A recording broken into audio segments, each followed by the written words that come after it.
అందరికీ నమస్కారం. కాకినాడ టౌన్లో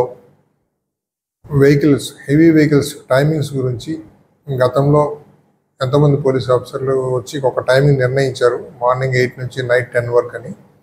దాని మీద మళ్ళీ ఒకసారి రివ్యూ చేసి ఏమైనా టైం రెడ్యూస్ చేసినా లేకపోతే దాన్ని ఏమైనా టైమింగ్స్ మార్చాలనే దాని విషయంగా ఈరోజు ఛాంబర్ ఆఫ్ కామర్స్ వాళ్ళతో, లారీ అసోసియేషన్ వాళ్ళు, తర్వాత మినీ లారీ అసోసియేషన్ వాళ్ళు, వీళ్ళందరితోటి ఒక మీటింగ్ మా ట్రాఫిక్ సిఐ గారు రమేష్ గారు ఏర్పాటు చేయడం జరిగింది. దాంట్లో భాగంగా వాళ్ళందరితో మాట్లాడాము. ఎంతసేపు ట్రాఫిక్లో వెహికులర్ ఇదే కాకుండా రేపొద్దున మళ్ళీ ఫ్యూచర్లో ఈ వెహికులర్ ట్రాఫిక్ వల్ల పబ్లిక్ ఎంత ఇన్కన్వీనియన్స్ ఉందంటే దాంట్లో స్మోక్ వస్తుంది.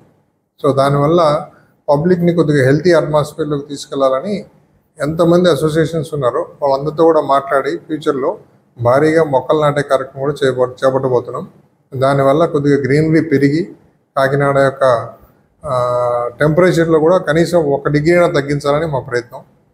సో అదే కాకుండా రేపటి రోజు ఒక బైక్ ర్యాలీ నిర్వహిస్తున్నాం కాకినాడ టౌన్లో.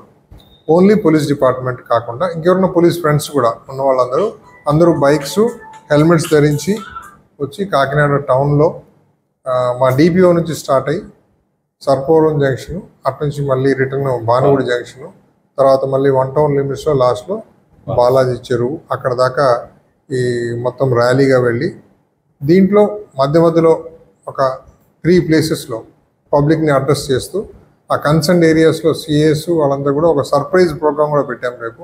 అది రేపు పబ్లిక్కి తెలుస్తుంది ఏం చేయబోతున్నారు పోలీసులు అని.